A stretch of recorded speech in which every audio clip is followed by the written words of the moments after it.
12e ou 13e vidéo. Alors aujourd'hui on se retrouve pour parler de quelque chose qui est très important pour les dreadlocks et qui est indissociable de toute façon, c'est l'eau. Bon, je parlerai de ma coiffure dans une autre vidéo, ça fait un petit moment que la teinture est passée on va dire. Donc je ressemble plus trop à grand chose, mais il faut juste que je fasse chez le coiffeur. Quand les gens en viennent à parler de dreadlocks, la plupart du temps c'est toujours le même cliché qui traîne. Wow. Les gens ont souvent du mal à croire que les dreadlocks ont au contraire besoin d'être lavés très très souvent. Okay. On associe ça souvent à une coiffure pas propre, vraiment sale, à des gens qui font pas attention à leur hygiène. Alors que c'est un petit peu drôle parce que quand on se plonge un peu dans l'explication et qu'on commence à comprendre, c'est totalement l'inverse. Je continue avec une phrase un petit peu cliché, mais l'eau c'est la vie, d'accord ? J'adore l'eau. Dans 20-30 ans, il n'y en aura plus. Dites-vous que au temps ancien, les Égyptiens et toutes ces populations-là, ils n'ont pas attendu d'avoir les produits qu'on a aujourd'hui pour avoir de magnifiques dreadlocks. Donc quand ce constat-là il est fait, on se dit que c'est pas les nouveaux produits qui ont été inventés après qui ont permis la création des dreadlocks. Ils ont permis une nouvelle manière de les entretenir et d'en faire ce qu'on veut, qui est d'ailleurs pas forcément une manière que moi je conseille. Donc avant, les gens qui se faisaient des dreadlocks, ils avaient que de l'eau. Certes, je pense qu'ils avaient déjà la science, on va dire, de créer des huiles, mais ils avaient des huiles et de l'eau. J'en viens à mon explication qui est le constat que je veux faire à tout le monde. Une huile n'hydrate pas. D'accord ? Une huile ne peut pas apporter d'hydratation aux cheveux. Une huile a énormément de vertus liées à la plante, la graine dont laquelle elle est extraite, mais ça n'hydrate pas. Les gens s'en servent à tort et à travers comme une sorte de carburant pour cheveux, comme un indispensable quand on veut une pousse forte, une grosse pousse, etc. Mais c'est une grosse erreur. Pour répondre à ça, c'est même pas un constat personnel que moi j'ai fait, d'accord ? C'est une explication qui est presque scientifique, on va dire. L'huile ne contient pas d'eau. Ce que permet de faire l'huile, c'est de piéger l'humidité et l'hydratation dans les dreadlocks. Vous voyez ce que je veux dire ? Donc l'intervention de l'eau, encore une fois, elle est indispensable. Certes, l'eau et l'huile sont des liquides non miscibles de base, c'est-à-dire qu'on ne peut pas, en le mélangeant pendant une dizaine de minutes, obtenir quelque chose d'homogène, mais il en est que les particules d'huile fixent l'hydratation, et donc quand vous le pulvérisez sous vos cheveux, c'est nickel quoi. Mais il faut le combo des deux. Si vous mettez uniquement de l'huile, vous allez avoir des cheveux gras. Ça va être l'inverse de l'hydratation. J'ai beaucoup d'abonnés qui, pendant les vacances, là, les grandes vacances qui ont commencé, ont décidé de se lancer dans leur routine dreadlocks, genre c'est le moment.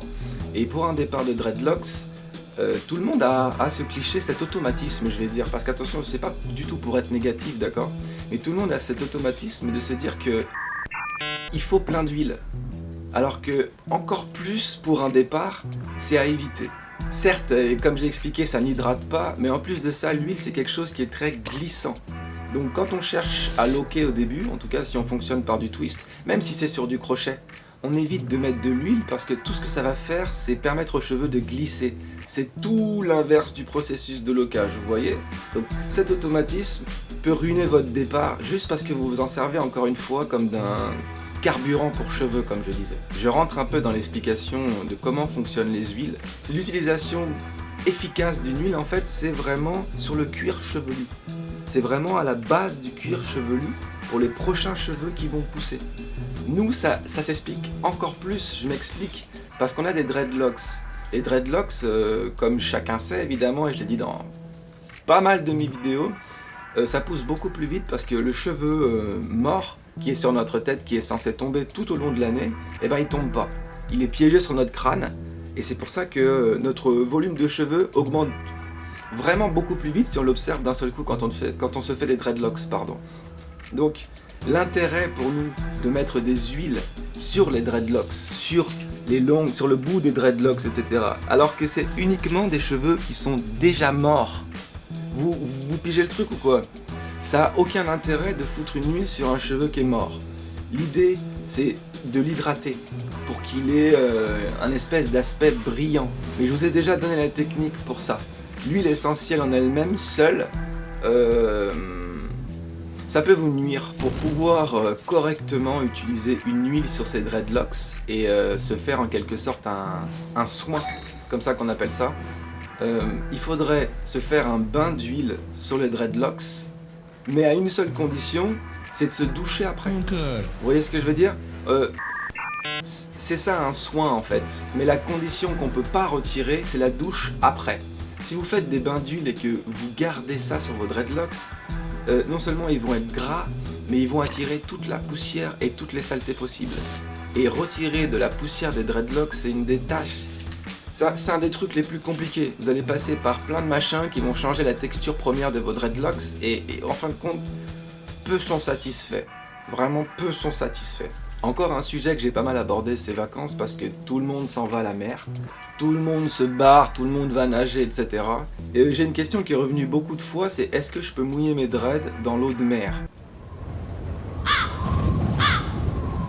Oui monsieur, oui évidemment que vous pouvez mouiller vos dreads dans l'eau de mer, et même je te le conseille de ouf.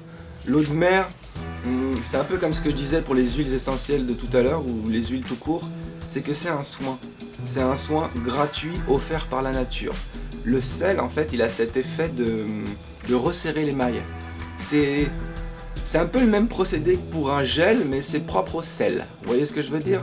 Le sel, déjà sur le textile, le sel, il resserre les mailles aussi. Donc il fait la même chose sur les dreadlocks. J'ai conseillé à beaucoup de gens de mouiller leurs dreadlocks dans l'eau de mer cet été. Ils ont tous eu des résultats super. C'est un vrai soin, en fait.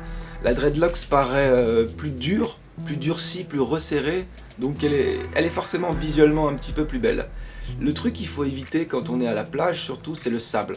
Malheureusement, pour vos dreadlocks, si vous foutez du sable dedans, pour l'enlever, c'est une galère. Il va encore falloir passer par des produits, des soins, ça va changer la nature du cheveu, comme je disais tout à l'heure. Si vous pouvez vraiment éviter le sable, et évitez-le de ouf, comme la peste. Comme la peste. Je pense que j'ai un petit peu tout dit. Si vous avez des questions, n'hésitez pas. Encore une fois, je reste vachement disponible sur Instagram. Sur YouTube, je réponds toujours à tout le monde aussi vite que je peux. Et à la prochaine. Si je fume la green, c'est pour aller plus haut. Ouais, bien plus haut. Ouais, toujours plus haut. Les batailles d'ego, ça me fatigue un petit poco. J'ai rarement le temps pour cette putain de mytho. Ces enfants de catin vont manger des parpaings. Des parpaings, des parpaings. Ces enfants de catin vont...